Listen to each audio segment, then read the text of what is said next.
Welcome to the Five-week Linguist Show. If you want to learn a language or you teach a language, you've come to the right place. Join Janina each week for tips, resources, and advice for making engaging language learning happen anytime, anywhere.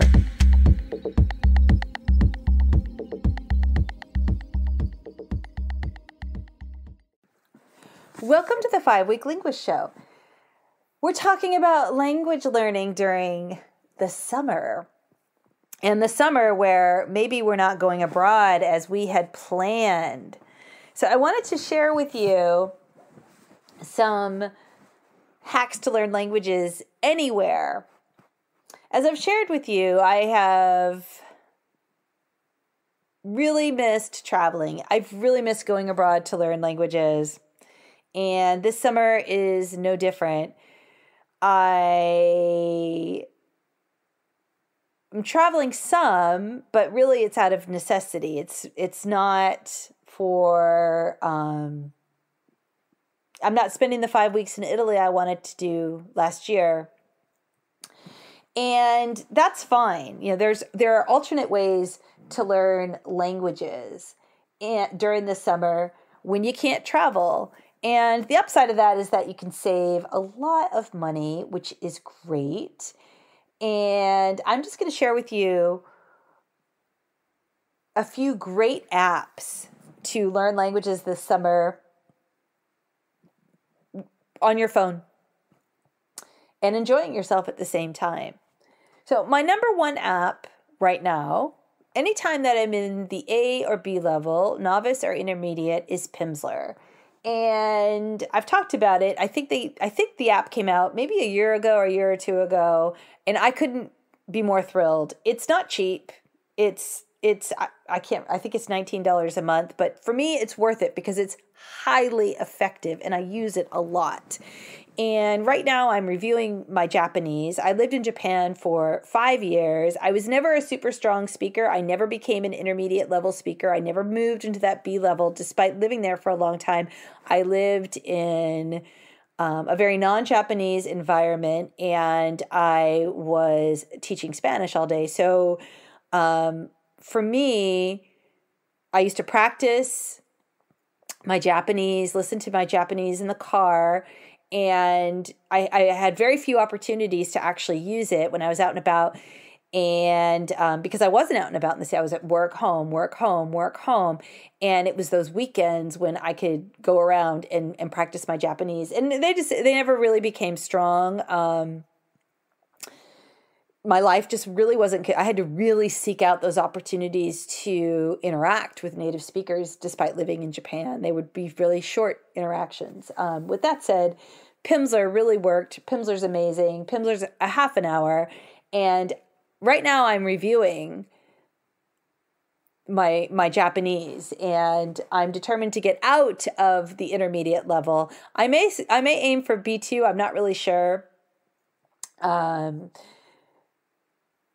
Exactly how far I'll go with it. I don't think that I'm going to go super far with Japanese, and in part because to really, really advance in a language, you really do need to do a lot of reading to really get up to those upper levels. And during my time in Japan, I learned that just to be able to read the shimbun, the newspaper, because they have 4 different writing systems that, I mean, it was, you had to have a very high level of education just to be able to do that. Where in the United States, most newspapers are written to a 4th grade level because they're meant to be accessible to everybody. So I really don't see myself with all of my commitments really investing the time to really move forward in Japanese. I will be very happy to advance through to B1, a high B1, a low B2. I think I'll be really happy, and I'll keep you updated on all of that. My next app is anything that you use to listen to podcasts. So I love Spotify and I love Apple Music. And I'm going to link to some podcasts I had researched to learn different languages. I tend to talk a lot about my languages the ones that I've studied, so I could be a little bit more informed about what I share with you. But oftentimes I find that these resources, will lead, as you're searching for these things, you'll start getting more suggestions for other ones, or other languages. These tools will know what you're looking for, so we'll serve you good suggestions. Skype, or anything that allows you to connect, and FaceTime, Google Hangouts. I would also say, actually, Google Hangouts is gone, isn't it? So any way that you can connect, I think if you have Gmail, you can have a Google Meet, and ideally record. I have an app that records my Skype calls, and this is to be able to get on italki.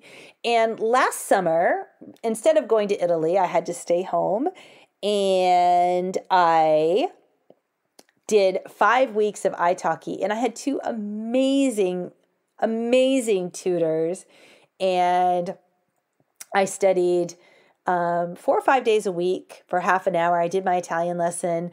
It really helped my confidence, and I'm going to link below to one of my lessons from last July when I was finishing up my Italian for the summer.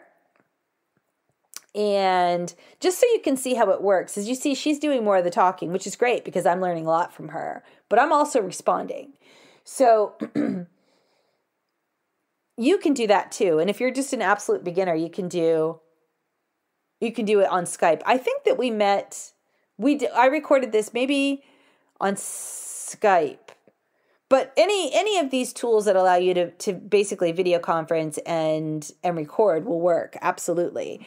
And my community tutors were amazing. I learned so much Italian. I truly enjoyed it. Obviously, I wasn't walking around Milan or Rome or Sicily, doing these things that I had envisioned, really being confident. But my Italian improved, and it improved quickly. And I really credit the patience of these teachers and italki for connecting me with them. So there's I think italki has an app, but regardless, I use other apps, video conferencing, to be able to talk to people. I want to talk about also voice memos, or anything that you can record yourself. Now, that really fast way to accelerate your progress is to do something akin to what you're seeing me do on italki, if you watch the video, right? Talking to a native speaker. I'm using my limited Italian, and she's giving me a lot of input back, right? And I'm getting to keep that. That's advancing my skills. I'm responding to her. It's all very natural. That's the way to make fast progress. You can do things like, not just in that context. Another way to really accelerate your progress is to document yourself. So as you can see, documenting your lessons, recording them is a great way, but using voice memos. And I think that regularly recording yourself, as awkward as this will feel at first, is really powerful. And I love doing this. I think teachers, this is a great idea too. So documenting, getting people comfortable with talking and then recording themselves to get to the point where they're not self-conscious at all about what they're saying or about it being recording. When they get to where they don't care, that's exactly where you want them to be, because then they'll just start talking. They're not going to be self-conscious.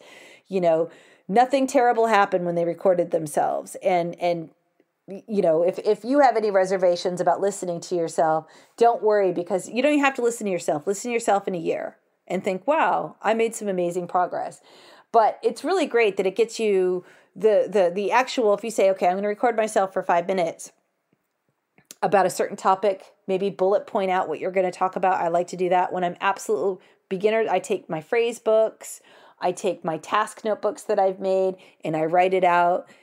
I practice dialogues. And then as I don't need those tools anymore, I use a fluency talk. I just talk, and try my best to express myself for a certain amount of time. And it really works. So whatever voice app you want to do will really help. You can also write these out in an old-fashioned notebook. That works too. But I find it kind of tedious at times, to write for long periods of time. I find it a lot easier to speak, though I do like the writing as well. But I don't do it as frequently as I speak. So I'm going to leave you those podcast resources and links to some of those apps. So again, with Simple Phone, you can make so much progress. What are you going to do over the next 5 weeks for language learning? Let me know. Until next time. Thank you for listening to the 5-week Linguist Show with Janina Klimas. Join us each week here and visit us at reallifelanguage.com/reallifelanguageblog for more resources for learning and teaching languages.